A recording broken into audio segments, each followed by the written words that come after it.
The Tao of Self-Confidence, episode 736. Welcome to the Tao of Self-Confidence, where I share stories of amazing women who have discovered their inner journey to self-confidence. Visit our website at thetaoofselfconfidence.com. Your inner journey to self-confidence awaits. Well, hello friend. Welcome to the Tao of Self-Confidence, where I share stories of amazing women who have discovered their inner journey to self-confidence. I'm your host today, Sheena Yap Chan, and today I have an amazing lady on the show today. She's the founder of Rhea Wong Consulting after being in the nonprofit space for 15 years, and I'm really excited to have her on and share her story with us today on self-confidence. So without further ado, I'm going to introduce you to Rhea Wong. Rhea, how are you today? Maybe you can fill in a little bit more about yourself to the listeners. Sure. Sheena, thank you so much for having me. It's a pleasure. I am a native San Franciscan, relocated to Brooklyn, New York. So I'm sitting here in lovely Brooklyn right now. I've been in the nonprofit space my entire career. I'm deeply convicted about social justice and social equity. And about a year and a half ago, I started my own consulting business. Thanks for sharing that. And Rhea, what's your cultural background? So my family is Chinese American, which is so funny because growing up in San Francisco, I had no idea that Asians were a minority. And it wasn't until I left San Francisco that I was like, oh, the whole world isn't Chinese? How weird. Awesome. Well, thanks for sharing that. And what would be your favorite self-confidence quote? You know, I have probably a lot, but one of them is, it's better to ask forgiveness than permission. And so I really lived my whole life by doing the thing and then asking questions later. And so it's been a series of just jumping in with both feet and like figuring it out as I go. Thanks for sharing that great quote. And in your own words, how do you define self-confidence? I think I would say it is the courage to act in alignment with who you are inside. And what I mean by that is act, behave, speak, do, and be in alignment with exactly who you are inside. Thanks for sharing that great definition. And Rhea, what was your life like before your discovery of self-confidence? It's so funny. I was actually thinking about that question. I was like, I don't think I understand the question, because for me, I've always sort of been this person. And so it's kind of the same as asking me, like, what was my life like before I had an arm? It's like, I was born with an arm. And actually, I talked to my mom about it prior to this interview. And she's like, yeah, you pretty much always were this person. And she said that she really saw my personality develop between the ages of 3 and 7. So I guess I don't really understand the question because I have always kind of been who I am, but I guess I would attribute it to my parents really encouraging and supporting this, me being a very outspoken, opinionated, headstrong, stubborn, self-confident person. Thanks for sharing that. And, what was that point in your life, especially, switching from like nonprofit to creating your own consulting business? What was that aha moment that gave you the confidence to go ahead and take action?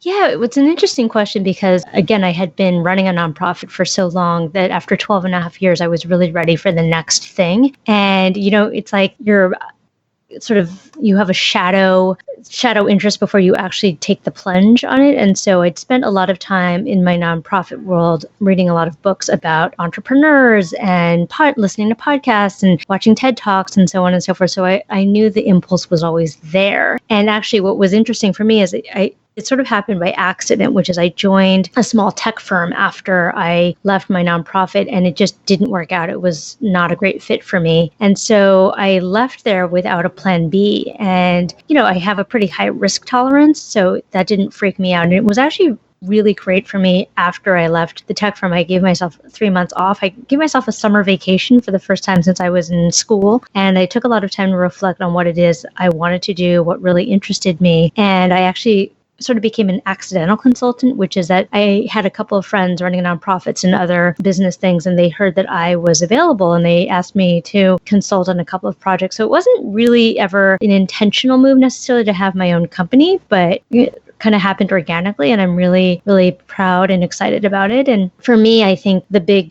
jump forward was to come to grips with my own emotional baggage about money, particularly coming from an Asian family. I think my parents are both children of immigrants. I grew up, very middle class. I never wanted for anything, but I think I was very much raised with this mentality of, well, you have to work hard and save your money and, you can't ever not have a job. And so that was really ingrained in me. And so it took me a while to have the courage to start my own thing because I kept playing this idea of like, oh my God, I'm like 1 month away from being, in a box by the river, homeless. And to be conscious about shifting my mentality into a mindset of abundance, which is to say that there's plenty of opportunity out there. There's plenty of money. There are plenty of people who would want to work with me. And then I thought the other thing for me was, look, worst case scenario, my plan B is that I go back to becoming an executive director, which is not really a bad option either. So. Thanks for sharing that. And, it's great you were able to talk about that emotional baggage with money, because I think with all Asian families, it's like it's been triggered in our heads to like have that stable job, have the stable life, have the paycheck to paycheck. And when we don't have that, it's like it's the end of the world, not realizing like it's not the end of the world. Anything can happen. Great things can come to us if, like you mentioned, we shift our mentality to abundance, right? It's just because we've been brought up to like fear every single thing that's bad. We have that fear control us. And, once when we can let go, we can realize like there's so many great things out there. And because of those realizations, what's your life been like now? I have to say, I'm having a lot of fun. So I was thinking about another quote that really drives me, which is, what's the worst that could happen? So when I started my company, there are these unconscious fears that we have about all the terrible things that could happen. But when you really kind of look at it in a rational way, it does start to feel like, oh, well, what is the worst that can happen? Because look, I'm smart, I'm hardworking, I'm well educated, I have a great network, I have a great reputation. What is the worst that could actually happen? I don't find enough clients and then I have to go back to having a real job. And so that's, it's a pretty good safety net to have. And I don't know, I'm having a really great time. I actually have not even been tempted at all in the last year and a half to find a quote unquote real job because, as you can imagine, recruiters reach out to me fairly regularly. And they try to entice me with things like, oh, we have a, generous vacation package and da-da-da-da. And I'm like, is it as generous as going on vacation whenever the hell I want? No? Then no. So what my life is like now is I go swimming most days at 2:00 in the afternoon. I take on projects I want to take on. I travel when I want to travel. And I was saying the other day, I was like, oh, I feel like the grownups are going to shut me down. Like I'm having too much fun. Then I'm like, wait a second, I am the grown-up. So I think the lesson learned here for me is that you really just have to have the courage to do the thing that you want to do and opportunities will come to you. Thanks for sharing that. And to the woman who's listening to your episode, she may be in her own journey to self-confidence. What would be that one tip you would give to her?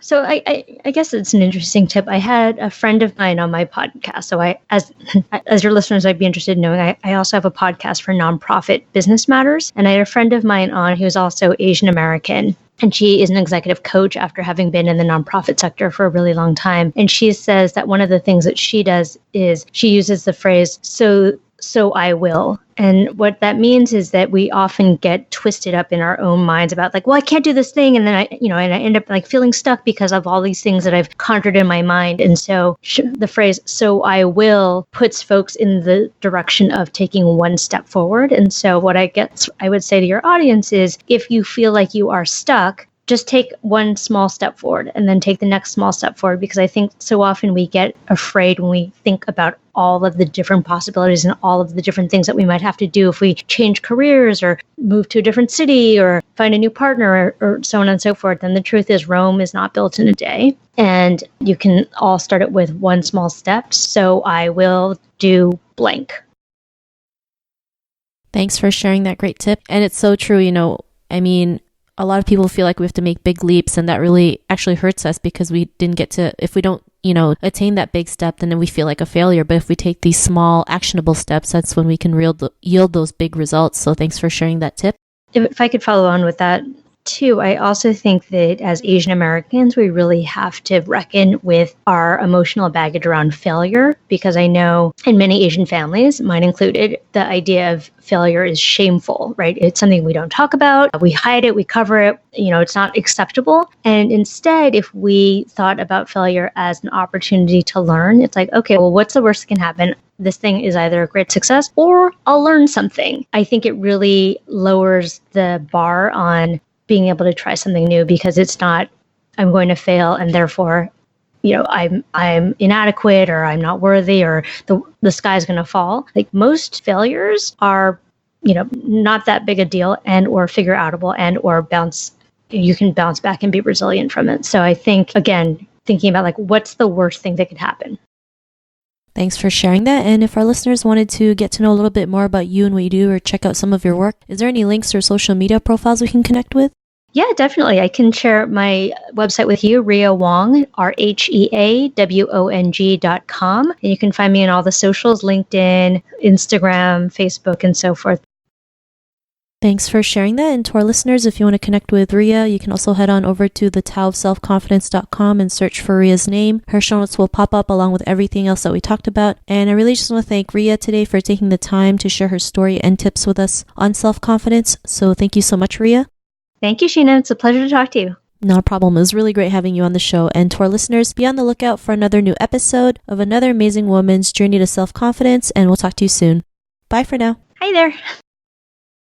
Thank you for tuning in to another amazing episode of the Tao of Self-Confidence. Get your free self-talk tape for building self-confidence by visiting our website at thetaoofselfconfidence.com. Your inner journey to self-confidence awaits.